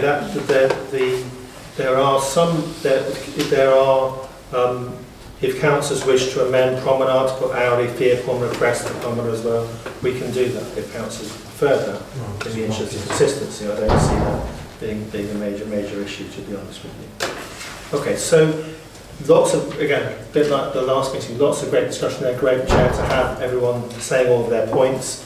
I think the two main amendments you might want to be doing are these. Sorry, point of order as well. I put a proposal in, so that has to be dealt with off the table before we move forward on anything else, because I did actually put a proposal in that I proposed the added extra charges removed. If someone can second that, then that's fine. If not, then we move on. But that has to be dealt with before we move on to any other item.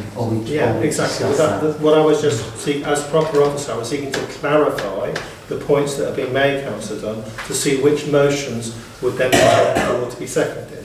Okay. So the chair has rightly allowed a discussion to develop, and at certain points, some councillors have indicated that what they're saying is going to be a proposal. Okay. So we've now reached the point in the discussion, as I was saying, for proposals to be considered.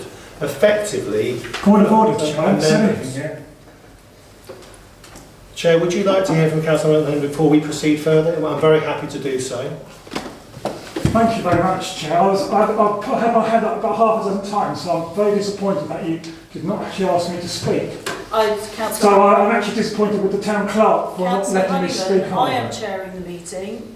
I haven't got your name down. Yeah, but the town clerk was going to move on and ignore me. I noticed that.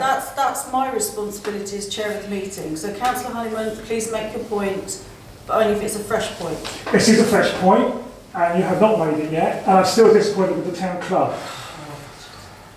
Councillor Honeyman, please just make your point. Okay, I have to have a word with the town clerk afterwards. Councillor Honeyman, just make your point. I don't really think you were trying to ignore my point. Councillor Honeyman, I am chairing the meeting.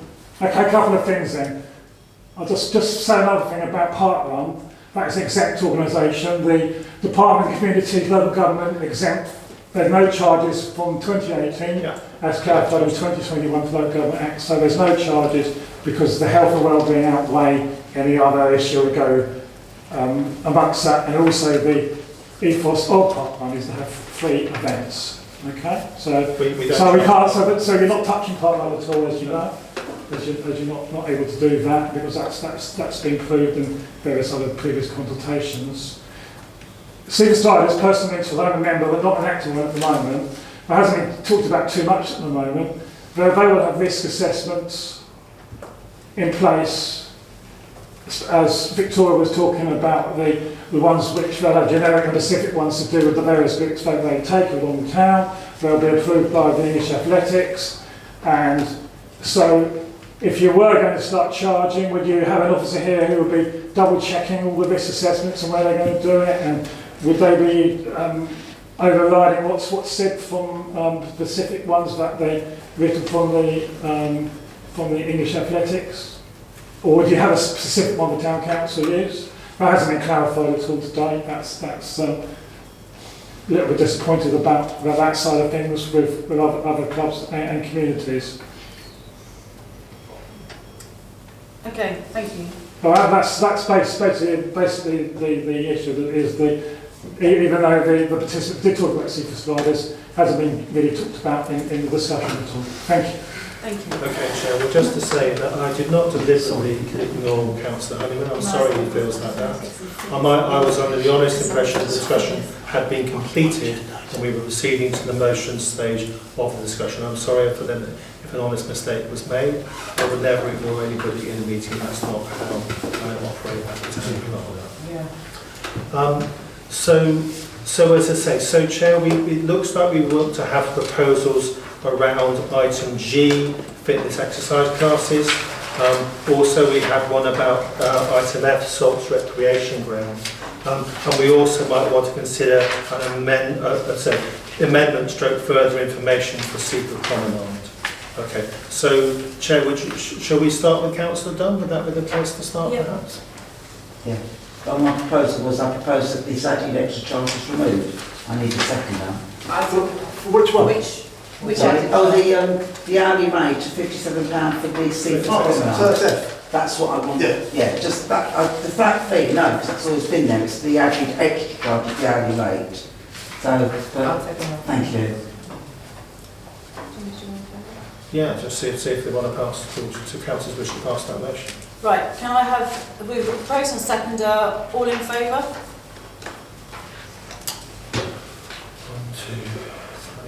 1, 2, 3, 4, 5, 6, 7. That's right, isn't it? Can I just clarify what we're voting for at the moment? To delete the fitness exercise classes hourly rate charge. To delete it, get rid of it. Again, another point of clarification is this isn't about, this is any green space and anywhere across the town. This isn't about the promenade now, this is... Yeah, this is just the thing. Could we not do the part on the amendment that we do an new licence instead? We'll get there in a minute. This is our first amendment. Right, so we're saying do away with it, right? And then we're going to say we'll do a licence, yeah?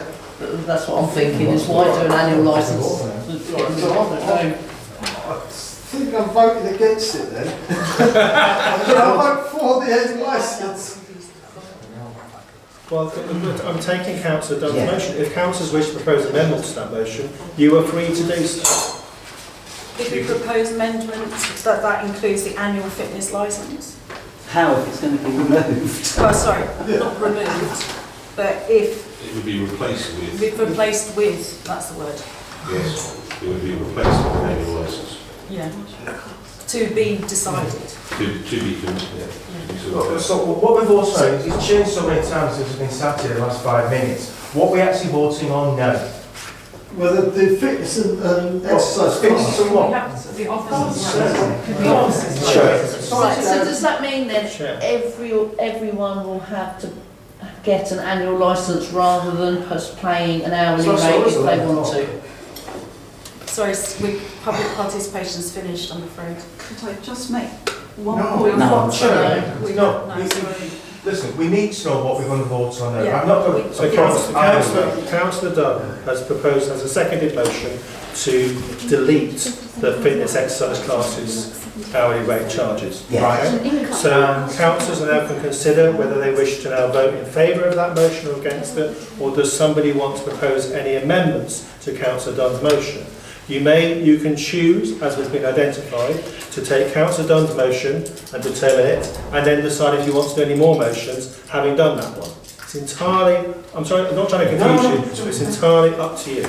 So I'm not hearing any seconded amendments, so I think we proceed with a vote on Councillor Dunn's motion, and then after that we'll see what other motions people wish to put forward. Okay, happy with that, Chair?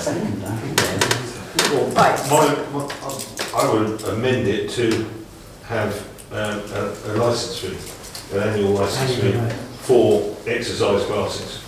And those exercise classes can promote themselves as being licensed by Seaford Town Council, which is obviously good for their publicity and everything else. And anyone attending those classes have the benefit of knowing they're with somebody who is licensed, insured, and competent, and part of that licence is having the right insurance. So I would amend the removal of that to replace it with the licence fee. And I'd second that, Chair, as well. That's a good idea. Seconded amendment. So I think that gets what you want done. Right. So you're saying that instead of remove the whole item that Instead of removing the hourly, we remove the hourly rate, but we replace it with that they have to have a yearly licence fee for exercise classes. Yes. So if you want to go down to the sorts of exercise yourself, that's your business. Right. Yes. But if you're attending a class, right. Jeff, you're right. So You're right. Okay. Just to clarify this, if there is to be a licence fee, can we agree how that's going to be set, or what the method will be? I think it's a good thing to have a licence fee if it's at an affordable level. But I think we have to allow, say, the officer's discretion to agree to set what that would be. Someone holding a class of 30 people a week every week might pay a different rate to having one person a week once a month. Yeah. I think we need to agree on the process. Chair, I'm going to have a go, okay, with George's help. Okay. So the motion is to remove the proposal for the hourly rate charges for fitness and exercise classes and replace it with an annual licence scheme with the appropriate fees for that scheme to be determined by officers. Does that sound like your motion, Councillor Rutland? I think that sounds. Does that sound like what you seconded, Councillor Lord? It's provided with insurances as well, please. Yeah, absolutely. Yeah. So are we happy to take a vote on that? Are we happy? Yes. Okay, so we have a proposer, we have a seconder. All in favour? Yes. Okay, that was unanimous. Okay. We got there. So that's what we're doing about the fitness and exercise classes, yeah? Does anyone want to propose any other motion? We discussed, there are lots of other points made, so again, I'm not trying to miss anything out, please make sure that I don't. So Councillor Payne, you've got your hand up. I've got two. The Salts Recreation Ground, the green picnic area, I think we should do that. Because I can't, unless, as I said before, unless we're going to police it, what's the point? Okay, do we have a seconder for Councillor Payne's motion? We have, Councillor Everton seconded it. So Chair, I think we're ready to take a vote on that one. Yeah. Okay, we've got proposed seconder, all in favour? This is to not proceed with the motion from Councillor Payne is not to proceed with the picnic area charges. I'll do that. Right, so we've got all those four, and then any against? Any abstentions? Okay, so Councillor Payne's motion is carried, and the picnic charges are not being proceeded with. Okay. And then it seemed as well, Councillor Payne, you're a second one, yes, sorry. The promenade, I think there should only be a charge levied if they're actually blocking the promenade. So if it's like the table that's to one side, for charity, then if it's a commercial enterprise, then we should be charging the commercial fee. If it's a non-commercial exercise and it's not blocking the promenade, then I don't think we should levy a fee. So, Councillor Reid's fun run wouldn't incur a charge. Park run obviously doesn't incur a charge. So, I think that's reasonable. Chair, I'd like to second that on the basis that if the event is for free, people haven't had to pay to enter, then no one expects to make a profit from it, then we shouldn't be charging a fee for it.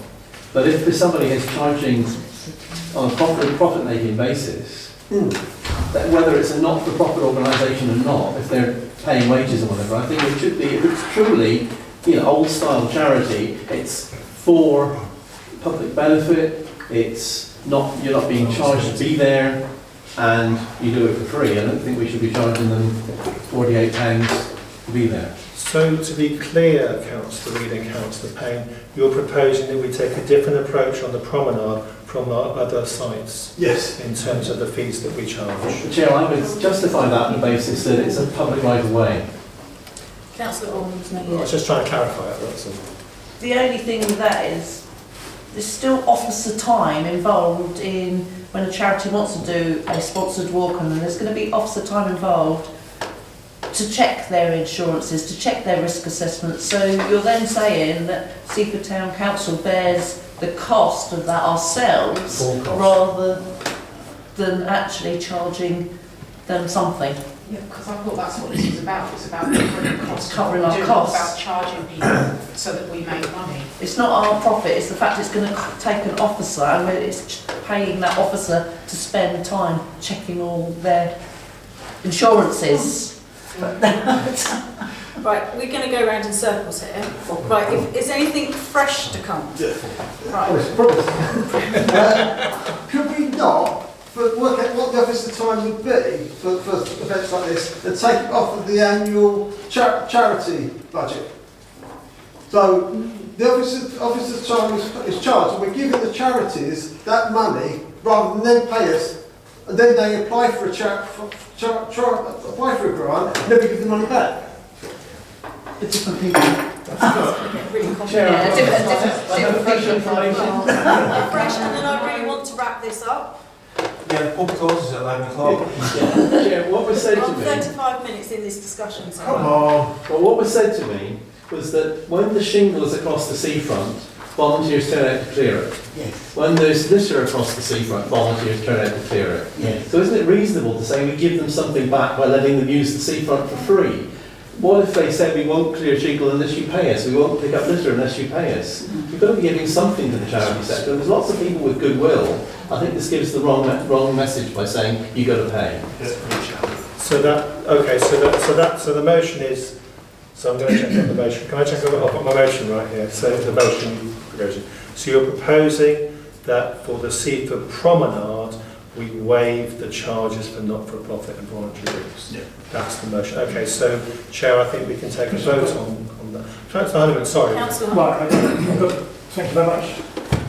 It is a clarity on that position. For example, have you done numerous charges over the last year or two for promenade? Well, what you sometimes, well, that's one question. I don't know if that's, you've got the answers to that. Also, for example, when Seaford Bonfire, for example, you shut the part of the seafront where they set up the fireworks and for safety reasons. Now, I know it's a slightly different situation, but you could argue your right to actually carry on walking. I know it's pitch black, so you're probably not going to. Walking along the seafront and that seafront's blocked, isn't it? You can't do that on that occasion, for obvious reasons. So that's part of seafront blockage, but then of course they're looking at Martello and everything in the whole realm, aren't they? And you're probably charging a special rate for that anyway. So I think Councillor Reid's right. I think somehow the seafront's got to be looked at in a slightly different way in a way, because it's not normally the whole lot, is it? It's normally part. That's the one reason why I thought you may want it to be held partly with a closed partly with something else as well. You sort of mean? Chair, I think we take the clerk's wording for a resolution now. Yeah. Yeah. Okay, so I think we need to vote, Chair, I think. Yeah. Right, so everyone clear what they're voting on? Yeah.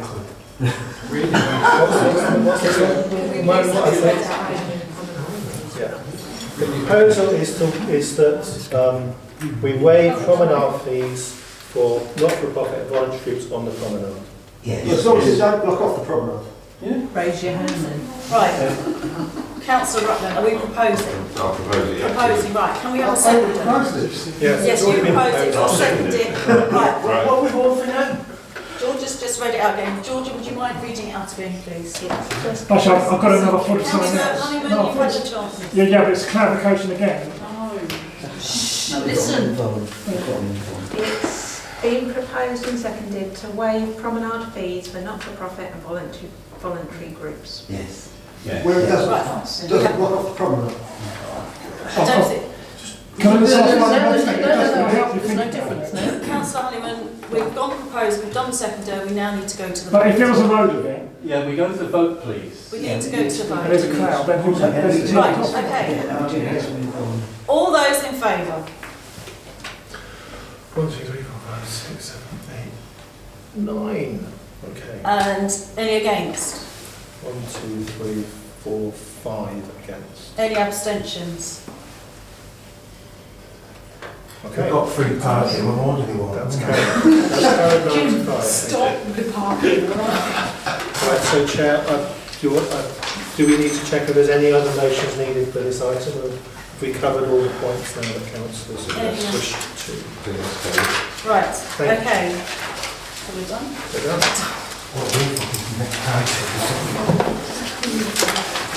Oh yes, sorry, sorry Chair, I got carried away.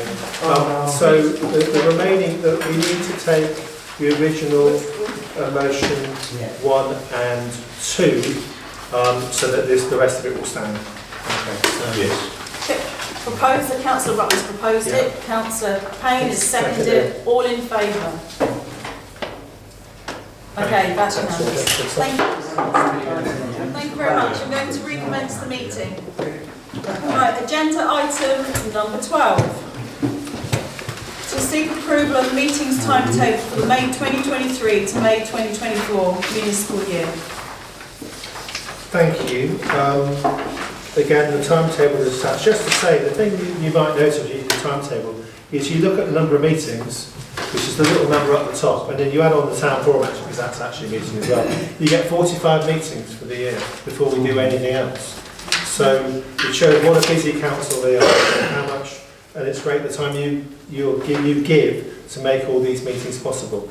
But obviously 45 meetings with all the other constraints we have about it, and trying to make as much happen on a Thursday and things like that, and being mindful of the fact we we stay away from certain days so that as councillors you can commit to other things on those days. This is the best we've come up with. To be honest, I'm quite happy to take any questions or comments, Chair, to be honest with you, because I think the report on those tables speak for themselves. Thank you. Councillor Walraven. Sorry, I couldn't say Walraven for a minute. That's easy for you to say. Thank you. I have raised this with our planning officer before this meeting. Lewis District Council Planning's Applications Committee now meet once a month, which they have done for some time. And I was wondering if our planning and highways start meeting once a month, if that helps officers' time. I know Newhaven Town Council do it, and if it saves time for our officers, I recommend that maybe we follow suit, but maybe bring that, work it out, and maybe bring it to the next full council meeting. I'll second that, Chair, because I think we meet too often in Seaford. Councillor Walraven is quite correct. We seem to meet in the end of the week, and I think we fall in line with the district. It would save a lot of officer time, particularly like Jeff, I think, and also councillors' time as well. So perhaps it could be mirrored that we meet probably a week before district, and it save everybody a lot of time. Not that I'll be here next time, I'll never have so.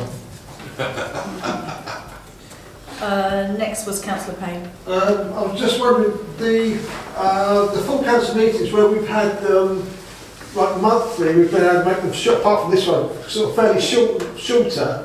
So we've not been sort of had loads of hours. Would we not consider that as a possibility? To be honest, that would increase the number of meetings that we have. But if we cut the plain ones down. I think that this meeting has been done really in exceptional circumstances because of the amount of business that we have had to conduct in this period. Well, we had this last year as well. As an officer, I mean, I really hear your point, Councillor, but as an officer, to give you the figure, there's a risk for Georgia and myself that we end up just servicing meetings and not doing it.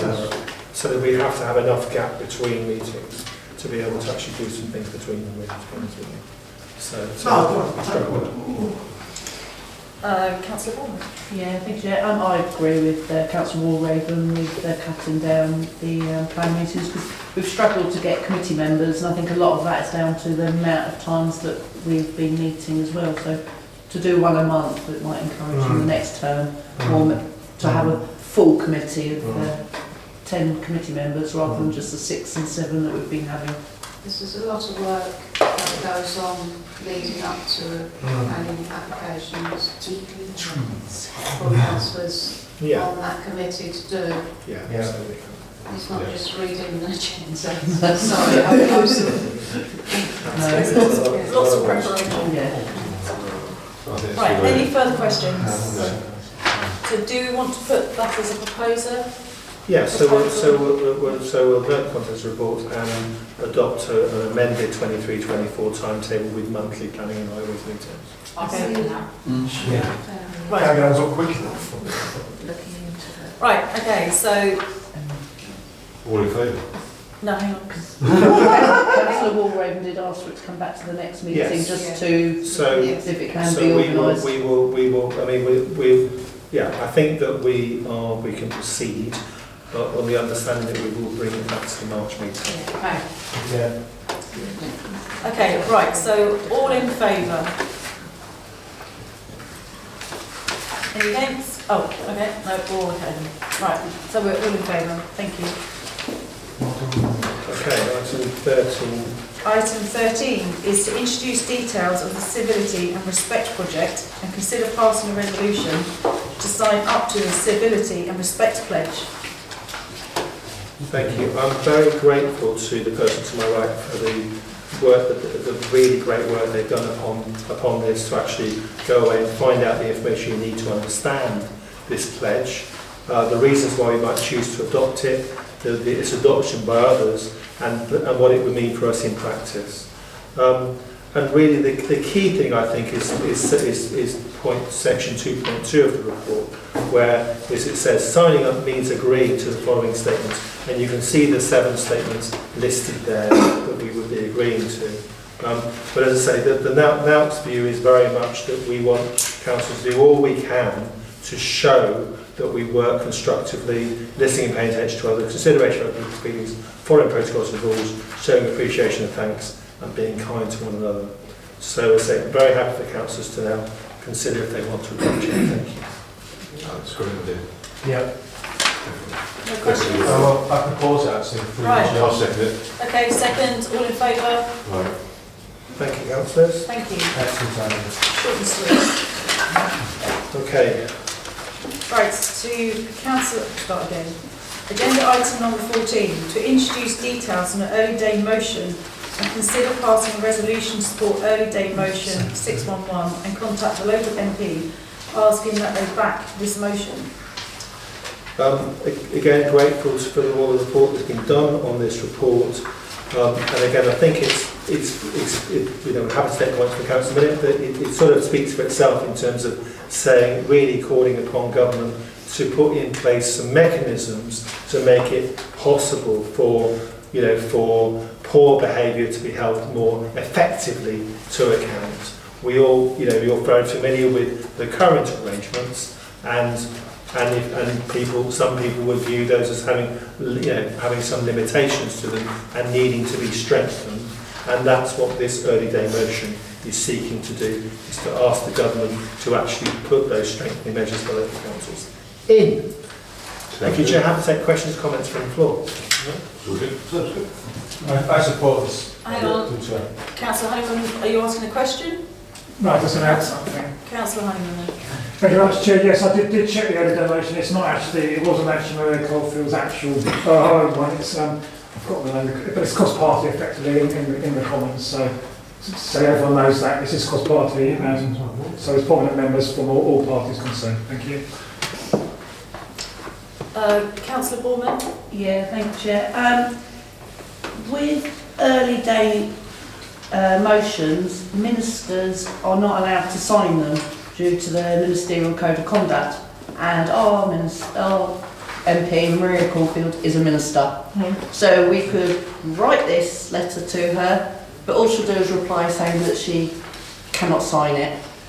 I have spoken to her and she said that we can write to her, we can mention this, although she can't sign it, we can ask her then to raise this with ministers. Because actually, getting more sanctions in place actually is a good thing, I think. And it is a great early day motion, but Maria can't sign it, but she could raise it with the ministers, with the Secretary of State. So But for she's got delegated powers. Sorry? She's got delegated powers. But she's not allowed to sign. But she's got delegated powers. Delegates one of her. Anyway. She can't have it in her. She cannot have it in her name. But she can raise it with ministers, with the Secretary of State for that area. So I'd like to propose that we do write to her, mention the early days motion 611, but ask her to raise it with the ministers, the appropriate ministers. That's what she can do. Okay, so we'll amend the motion based upon what Councillor said. Someone like to second her amendment? Councillor Rutland. Okay, so shall we just see if we've got a common words for that? So we've got a proposal to write to the local MP, mention early day motion 611 and ask her to raise this with the appropriate ministers. Happy with that? Yeah. Okay. So we've got a proposal, we've got a seconder, are we happy to take them together? Yes? Yeah. All in favour? Okay, thank you, Chair. That's everybody. Right, agenda item number 15, to confirm the release of the data from the 2021 census. I'm grateful again for the report work done on this report. We wanted to bring this to your attention so that all councils and also the public for that matter are aware that the 2021 census data is now published. So I would urge you, the links are here in the report, to go away and look at it and see what it says about Seaford, see about the changes and trends and what that says about us as a council in the future. This census data will definitely be a core document for the council in terms of its future work and future considerations. So really we put this on the agenda to make that clear to everybody and help to work together to see how we can help to inform the council in its work going forward. Thank you, Chair. Sounds good. Thank you. Councillor Payne. Propose it. Okay. Right, Councillor Brown seconded. All in favour? Thank you, that's everyone, Chair. Good news myself at the end. Used to be the other way around, we had the more difficult stuff at the end. Right, to agenda item number 16, to seek approval to obtain a town council debit card for the HR and governance manager. Yeah, this is something that does have to come to council for approval, which is why it's on the agenda this evening. I think the report does explain the reasons for the request, Chair, so I'm happy to return to you. Any questions? Councillor Brown? Thank you, Madam Mayor. I'm rather surprised that we haven't already done this actually, because we do need a fallback situation within council when an officer's ill or something like that, so it makes sense to accept this motion. Any other questions? Sorry, can I... Councillor Dunn? Madam Mayor. But it says to 1.4 it's now being sought for the finance manager to apply for this card, while the fact is that we've got until a new manager's in post. Once the manager's in post, does it mean the card is then taken away? Or would it stay in situ? Well, I suppose as the report is written at the moment, it would be that obviously when we have the relevant officer in post, they would hold a card. Right. And an extra debit card is there in individuals' names, so you wouldn't have to get a new one with that person's name on it. Right. So that would be the process we'd have to follow. Sorry, yes, Councillor. Okay. Can I ask that be amended then? Because if we look at 1.5, it does say that the H&R and governance manager does require a debit card at times, which means if you don't take it off of her, then if you're advertising for more jobs. So an additional council debit card, isn't it? That's It's an additional one, yeah. So she keeps it and it doesn't get taken off. So are people happy with the additional word going in motion? My proposal then that we delete until the new manager is in post on 1.4. That would then allow the HR manager to keep that card. Yeah. Okay. Solves it, yeah. Right, any further questions? No. Can we have a proposer? I propose it. Sorry, proposer, and seconded councillor Borman, all in favour? Thank you. That's done, everyone, thank you. Right, agenda item number 17, to provide an update on the appointed signatories for the Town Council CCLA account and seek approval of appointing a further authorised signatory. As with item 16, I think the report explains what's been asked for, so happy to return to you, Chair, thank you. Okay, any questions? It's the same situation, I propose we accept it. I agree. What Councillor Brown says, that I'm on his side. Yeah. Right, so we've got a proposer, we've got a seconder, all in favour? Thank you. That's it, thank you. That concludes the meeting. No, Thank you very much.